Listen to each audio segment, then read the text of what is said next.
तो चलिए फटाफट स्टार्ट करते हैं और ये क्रिया के देखते हैं 20 प्रश्नों को। तो पहला प्रश्न है इसमें कि संयुक्त क्रिया का उदाहरण कौन सा है। तो सबसे पहले पता होना चाहिए कि संयुक्त क्रिया क्या होती हैं। तो ध्यान रखिए, संयुक्त क्रिया वो क्रिया होती हैं जब दो क्रियाओं का निर्माण होता है, जब दो या दो से अधिक क्रिया मिलकर एक नवीन क्रिया बनाती हैं, उसी को क्या नाम देते हैं हम लोग, संयुक्त क्रिया का नाम देते हैं। ठीक है, तो सर संयुक्त क्रिया इसमें कौन कौन सी होगी, दो क्रियाएं जिसमें होती हैं। ठीक है, तो देखिए जैसे बात करें कि रस्सी जल गई, इसमें तो एक ही क्रिया है, ये नहीं होगा। सीता पढ़ रही है, ये भी नहीं हो सकता है। तुम प्रतिदिन पढ़ने आया करो, हाँ देखिए यहाँ पे पढ़ने और आना दो क्रियाएं हैं, और जब दो क्रियाएं होती हैं तो उस समय जो होता है आपका संयुक्त क्रिया होता है, यानी कि ऑप्शन नंबर सी आपका राइट आंसर हो जाएगा। ठीक, तो बात करें अगले प्रश्न की। तो देख लीजिए आपको दिया गया है नीचे कि जब दो या दो से अधिक भिन्नात्मक क्रियाएं मिलकर नवीन क्रियाएं का निर्माण करती हैं, संयुक्त क्रिया कहलाती हैं। ठीक, बात करते हैं दूसरे प्रश्न पे। तो दूसरा प्रश्न दिया है कि क्रिया के मूल रूप को क्या कहते हैं। तो देखिए भाई, क्रिया के मूल रूप को जो कहते हैं हम लोग उसको धातु कहते हैं। क्या कहते हैं भाई, धातु कहते हैं। और इसी धातु में जब ना प्रत्यय लगता है, तो धातु में ना प्रत्यय लगने से कौन सी बनती है, क्रिया बनती है। तो देखिए कौन सा आंसर होगा, तो सर आपका आंसर जो होगा बी नंबर होगा, यानी कि क्रिया के मूल रूप को क्या कहते हैं, धातु कहते हैं। ठीक, बात करें अगले प्रश्न पे। तो कौन सा शब्द जो है, कौन सा शब्द सकर्मक क्रिया है। अब सकर्मक का मतलब समझ में आना चाहिए आपको कि सर जिसमें कर्म होता है, जिसमें क्रिया का प्रभाव जो है कर्म पड़ता है, उसी क्या करते हैं, सकर्मक कहते हैं। अब रोना असकर्मक का मतलब और क्या होता है कि सर इसका प्रश्न हम लोग करते हैं क्रिया में क्या से या किसको से, क्या से या किसको से अगर प्रश्न करने पर अगर हमारा आंसर मिलता है तो जो होगा आपका सकर्मक होगा, अन्यथा वो आपका अकर्मक होगा। ठीक है, तो बात करते हैं सर कि यहाँ पे दिया गया है आपका कौन कौन सा दिया गया है। रोना, क्या रोना, कुछ नहीं रोना, यानी ये नहीं होगा। लिखना, किताब लिखना। ठीक है, तो इसका मतलब सर ये कर्म है हमारा। चिल्लाना, क्या चिल्लाना यार, कुछ नहीं। सोना, क्या सोना, कुछ नहीं। इसका मतलब कि ये नहीं होगा, ये नहीं होगा। ऑप्शन नंबर आपका बी होगा। तो क्या या किसको से आप प्रश्न करेंगे, आंसर मिल जाएगा, तो वही आपका कौन सा होगा, सकर्मक क्रिया होगी। तो इसलिए इस पर जो ऑप्शन होगा सी एंड बी नंबर जो है आपका सही होगा। अगले प्रश्न की बात करते हैं। तो अगला प्रश्न सामने आपके है कि दिया है कि इनमें से किस वाक्य में द्विकर्मक क्रिया का प्रयोग किया गया है।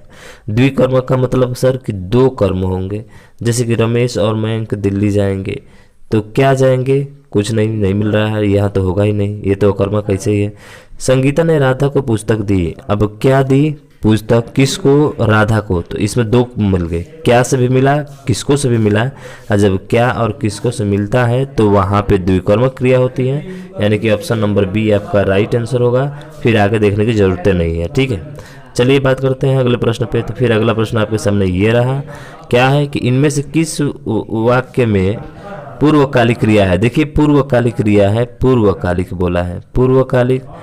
तो पूर्वकालिक क्रिया क्या होती है कि एक क्रिया खत्म हुई कि दूसरी क्रिया क्या हो जाती है, स्टार्ट हो जाती है। जैसे दिया गया है यहाँ पे कि क्या दिया गया है आपका कि मोहन नहाकर पूजा करने लगा, बालक ने पढ़ाई की, उसने पुस्तक की। देखिए तो मोहन नहाकर, जैसे ही नहाया, नहाने के बाद दूसरी क्रिया स्टार्ट हो गई।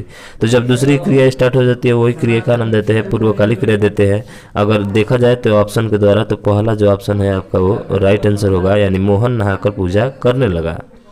बालक ने पढ़ाई की, उसने पुस्तक पढ़ी, इसमें जो है आपकी पूर्वकालिक क्रिया नहीं है। बात करते हैं अगले प्रश्न पे। और अगला प्रश्न आपके सामने ये रहा, इसमें क्या कह रहा है मेरे भाई, इसमें कह रहा है कि कृदंत क्रिया प्रभावित होती है। तो कृदंत क्रिया किससे प्रभावित होती है, तो ध्यान रखना ये लिंग पुरुष से प्रभावित होती है। किससे होती है भाई, लिंग पुरुष से, यानी कि ऑप्शन नंबर आपका बी राइट आंसर होगा। इसको ध्यान रखेंगे, जैसे कि चलना का किससे हो जाएगा, चला से, चला से क्या हो जाएगा, चला से हो जाएगा चली। ठीक है, तो ये जो होता है आपका लिंग पुरुष से होता है, तो ध्यान रखेंगे ऑप्शन नंबर बी आपका राइट आंसर होगा। उसके बाद से बात करते हैं अगला क्या है आपका, तो अगला है अकर्मक क्रिया। अकर्मक क्रिया के बारे में आपको बताना है कि अकर्मक क्रिया वह होती है।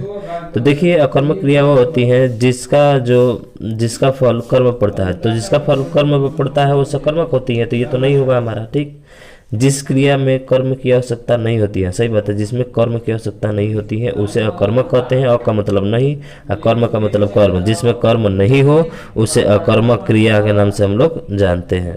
ठीक, तो ऑप्शन नंबर बी आपका राइट आंसर होगा, फिर आगे देखने की जरूरत नहीं है। अगला प्रश्न है कि वे क्रियाएं जो संज्ञा सर्वनाम या विशेषण से बनती हैं, वे क्रियाएं जो संज्ञा सर्वनाम और विशेषण से बनती हैं क्या कहलाती हैं? तो सर वो क्रियाएं जो संज्ञा सर्वनाम या विशेषण से बनती है उसे हम लोग क्या कहते हैं भाई साहब?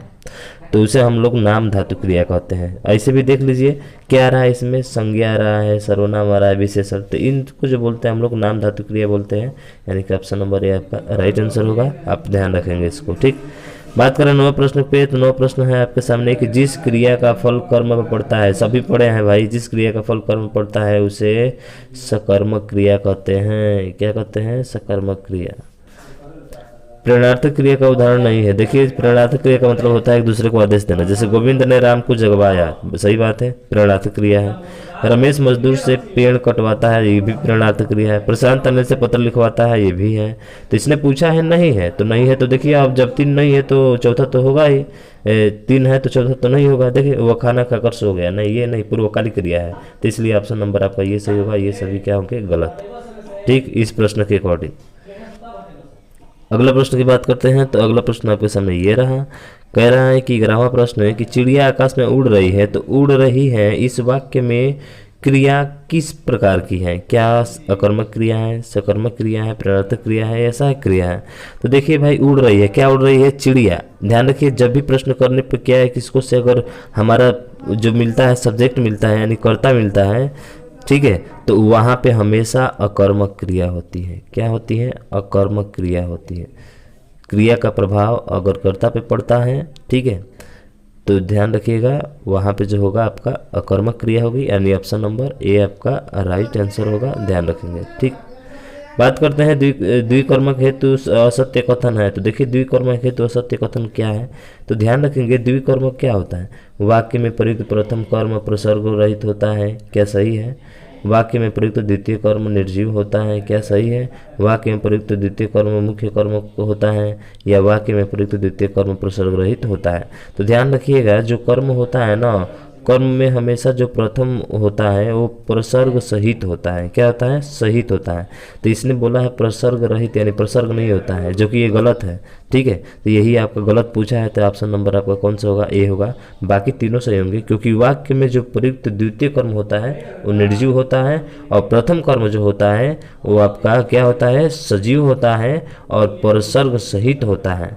देख लीजिए आपको नीचे दिया गया है, क्या दिया गया है कि वाक्य में जो प्रयुक्त द्वितीय कर्म निर्जीव, प्रसर्ग रहित और मुख्य कर्म होता है जो दूसरा होता है, ठीक, और प्रथम कर्म सजीव होता है, गौड़ होता है, और प्रसर्ग सहित होता है, यानी प्रसर्ग के साथ, जैसे कर्ता ने कर्म को, तो ये प्रसर्ग होते हैं, ये आपका सही होता है। ठीक है, अगला है कि धातु में ना प्रत्यय जोड़ने पर क्या बनता है? तो आप जानते भी हैं कि धातु में ना प्रत्यय जोड़ने पर क्या बनता है? सदैव क्रिया बनती है, क्योंकि हम भाई क्रिया पढ़ रहे हैं, ठीक है, तो क्रिया ही बनती है। अगला बात करें 14वें प्रश्न की, किसान हल से खेत जोतता है, वाक्य में प्रयुक्त क्रिया है, तो कौन सी क्रिया होगी? किसान हल से खेत जोतता है, क्या जोतता है? कुछ नहीं भाई, नहीं मिल रहा है।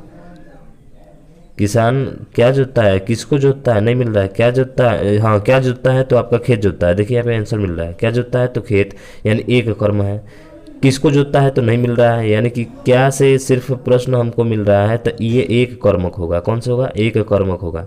अगर किसको से भी प्रश्न से मिलता है अगर हमको, तो ये कितने कर्मक हो जाते हैं? 2 कर्मक हो जाते हैं, इसलिए आपका बी होता है, लेकिन एक मिल रहा है तो इसमें एक होगा। ठीक, अगले प्रश्न की बात करें कि किस क्रिया में अकर्मक क्रिया नहीं है? किसमें जो है अकर्मक क्रिया नहीं है? अकर्मक क्रिया का मतलब उसमें जो होता है टहलना। क्या से प्रश्न करेंगे तो सकर्मक होगा, अगर आंसर मिलेगा तो टहलना। क्या टहलना? कुछ नहीं, यानी अकर्मक क्रिया है। इसने जो है अकर्मक क्रिया नहीं पूछा है, इसका मतलब सकर्मक क्रिया पूछा है। रमेश ने मुझे पत्र लिखा, क्या लिखा? पत्र लिखा। सर यही ऑप्शन आपका होगा, क्योंकि ये अकर्मक नहीं है तो क्लियर है कि क्या होगा? सकर्मक होगा, और यही हमसे पूछा हुआ है, तो इसके अकॉर्डिंग जो होगा हमारा ऑप्शन नंबर कौन सा होगा भाई साहब? बी होगा। फिर आगे देखने की ज़रूरत हमको नहीं है। ठीक है, बात करते हैं अगले प्रश्न पे, और अगला प्रश्न जो है आपके सामने ये रहा। ठीक है, अगला प्रश्न जो है 16वां प्रश्न आपके सामने ये रहा कि किस वाक्य में पूर्वकालिक क्रिया का प्रयोग किया गया है? तो अभी बताए थे कि एक काम खत्म होकर दूसरा काम क्या हो जाना चाहिए? जारी। जैसे रेलगाड़ी स्टेशन पर पहुंच चुकी थी, ये नहीं हो सकता। वो नहा कर पढ़ेगा, नहीं, ये भी नहीं होगा। घंटा लगते ही वह चल पड़ा। थोड़ी देर पहले पानी बरस रहा था, तो ये तो नहीं होगा, आपका ये होगा। यानी घंटा लगते ही, जैसे घंटा लगा फिर वो क्या होने लगा, चलने लगा, यानी कि तुरंत दूसरी क्रिया स्टार्ट हो गई। तो वहाँ से जो होगा ऑप्शन सी होगा, उसी को पूर्वकालिक क्रिया का नाम हम लोग देते हैं। देख लीजिए यहाँ पे दिया भी गया है कि किसी क्रिया के पूर्व यदि दूसरी क्रिया प्रयुक्त हो तो वह पूर्वकालिक क्रिया को कहलाती है, और वैसे दिया गया है उसमें। 17वां प्रश्न है कि किस विकल्प में सहायक क्रिया का उदाहरण है। अध्यापक प्रश्न पूछते हैं, नरेश मैदान में दौड़ता है, या वह खेलता है, या बच्चा उठ गया। तो देखिए इसमें जो आपका होगा सहायक क्रिया किसमें प्रयोग हुआ है, तो वो हुआ है आपका ऑप्शन नंबर सी। ठीक है, वह खेल रहा है, याद रखेंगे, ये इसमें आपकी सहायक क्रिया प्रयोग की गई है। कि संयुक्त क्रिया का उदाहरण है, यानी कौन सी क्रिया है जो संयुक्त क्रिया का उदाहरण है। राम खेल चुका है, उसने खेल देखा है, राम ने मटका फोड़ा, या राजू बहुत इठलाता है।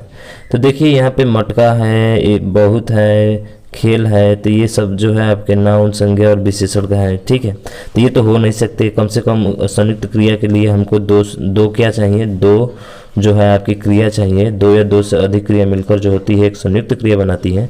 तो आप देखेंगे तो इसके अकॉर्डिंग जो होगा वो आपका कौन सा होगा, पहला आंसर होगा, यानी कि राम खेल चुका है, ये आपकी कौन सी क्रिया है, संयुक्त क्रिया है। खेलना और चुका है, ठीक है, ये दो क्रियाएं आपके यहाँ पे आई हुई है।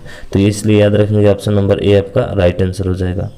बात करें दूसरे 19वां प्रश्न की कि वह आया में कौन सी क्रिया है। तो ध्यान रखिएगा, वह आया, वह गया, इसमें जो होता है सिंपल सी सामान्य क्रिया होती है। कौन सी क्रिया होती है, सामान्य क्रिया। बात करें लास्ट प्रश्न पे, और लास्ट प्रश्न जो है आपके सामने ये रहा। ठीक, 20वां कि राम ने श्याम को पुस्तक दी, वाक्य में कौन सी क्रिया है। तो देखिए राम ने श्याम को पुस्तक दी, क्या दी, पुस्तक दी, किसको दी, श्याम को, यानी द्विकर्मक। सर ऐसे ही द्विकर्मक क्रिया होगी। ठीक है, तो मुझे आशा है कि चीज़ समझ में आई होगी। समझ में आएगी तो आप इस वीडियो को ज़्यादा से ज़्यादा शेयर कीजिएगा। आज के लिए बस इतना ही। जय हिंद, जय भारत।